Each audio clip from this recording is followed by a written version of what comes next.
Something is shaking across an entire region right now. Not one country, not one fault line.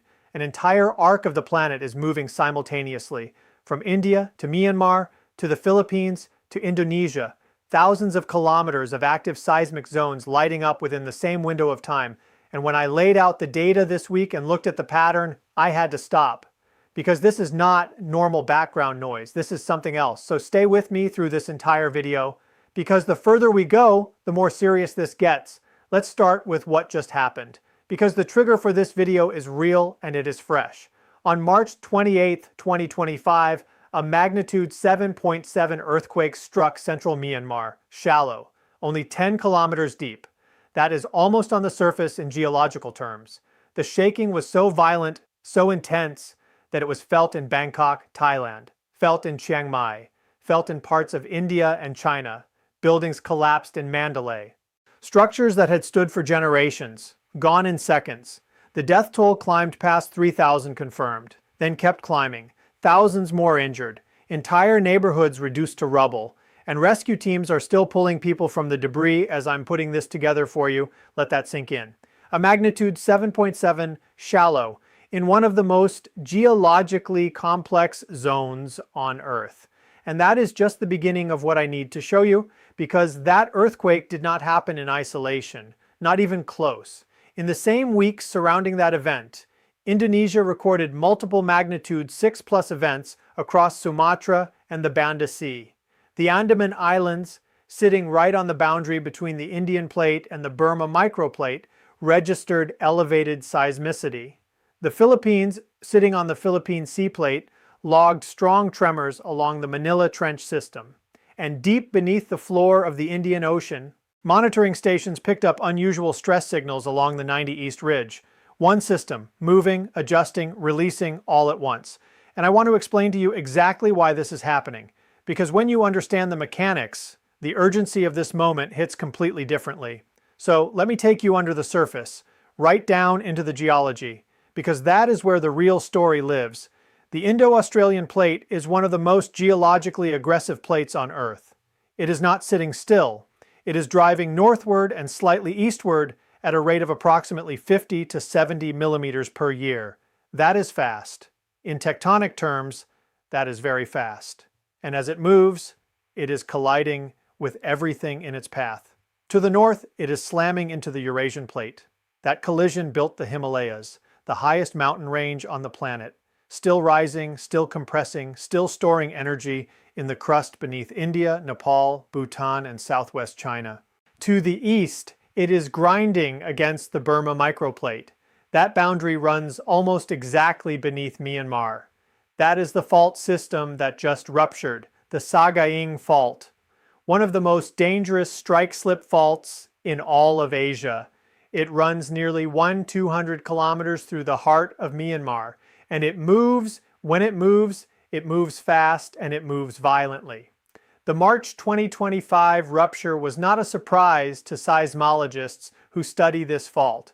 They have been warning about it for years, decades actually, because the Sagaing Fault had been locked, building stress, storing energy like a compressed spring, for over a century without a full release of this magnitude, and then it released. But here's what I really need you to understand. One release does not mean the system is done.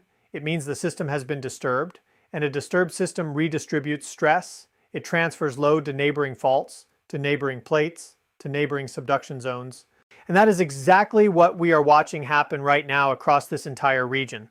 To the south of the Myanmar rupture, the Sunda subduction zone stretches for over 5,500 kilometers, running beneath Sumatra, Java, Bali, Lombok, all the way through the lesser Sunda Islands. This is the same system that gave us the 2004 Indian Ocean earthquake, magnitude 9.1, the third largest earthquake ever recorded by modern instruments. The tsunami it generated killed over 230,000 people across 14 countries. That event happened because the Indo-Australian plate subducted beneath the Eurasian plate along this exact boundary, and released 300 years of accumulated stress in approximately 8 to 10 minutes of continuous rupture. 8 minutes. 230,000 lives. Now, I am not telling you that a repeat of 2004 is imminent. No scientist can say that, and I will not say that. But what seismologists are actively discussing right now is whether the Myanmar rupture has added stress to portions of the Sunda megathrust that were already approaching a critical state. Because stress transfer is real. It is physics. When one section of a connected fault system ruptures, the load has to go somewhere. And right now, multiple segments of the Sunda megathrust are in a state that researchers describe as seismic gaps, sections that have not ruptured in a very long time, sections where stress has been accumulating silently. The Mentawai Gap, off the coast of West Sumatra, is one of the most studied seismic gaps in the world. Scientists have been watching it for decades. GPS measurements on the ground and on the seafloor show that the plates are locked there, fully locked, and have been locked since the early 1800s. That means over 200 years of stress, sitting there, waiting. And the Myanmar rupture just sent a new pulse of energy southward through the system. Now, let's talk about what's happening on the other side of this picture, because the Pacific Plate is doing something simultaneously that demands your attention. The Pacific Plate is the largest tectonic plate on Earth. It covers approximately 103 million square kilometers of the ocean floor. And it is moving. Northwest at roughly 52 to 69 millimeters per year, depending on location. As it moves, it subducts beneath the Philippine Sea Plate along the Mariana Trench. It subducts beneath the North American Plate along the Aleutian Trench and the Cascadia system. It interacts with the Indo-Australian Plate through a chain of boundary zones that includes Tonga, Vanuatu, the Solomon Islands, and Papua New Guinea. And right now, all of those boundaries are elevated in activity simultaneously. We covered the Tonga magnitude 7.6 recently. We covered the South Shetland magnitude 7.0. We covered the Indonesia Maluku magnitude 7.8, later revised to 7.4 by USGS, but still a major event. Now we add Myanmar's 7.7, 4 magnitude 7 plus events in the same compressed time window.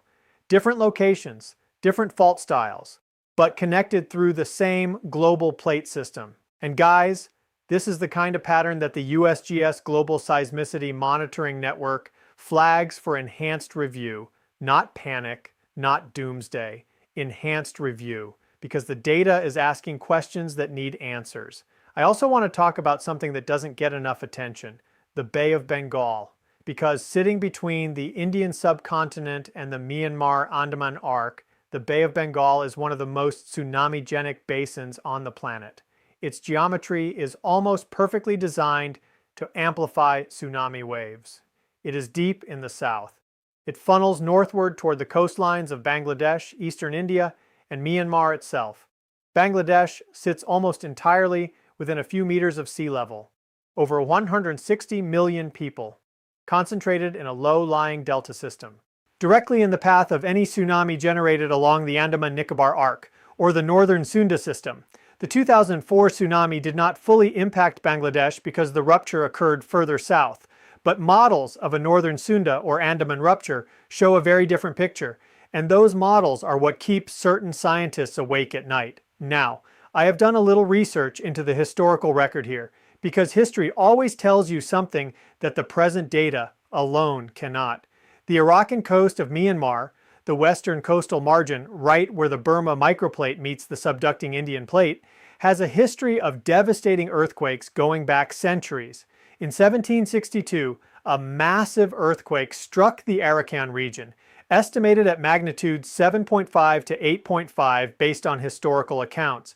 It generated a tsunami that reshaped the coastline, lifted sections of the seabed by several meters. Entire river channels shifted. Islands appeared where there had been open water.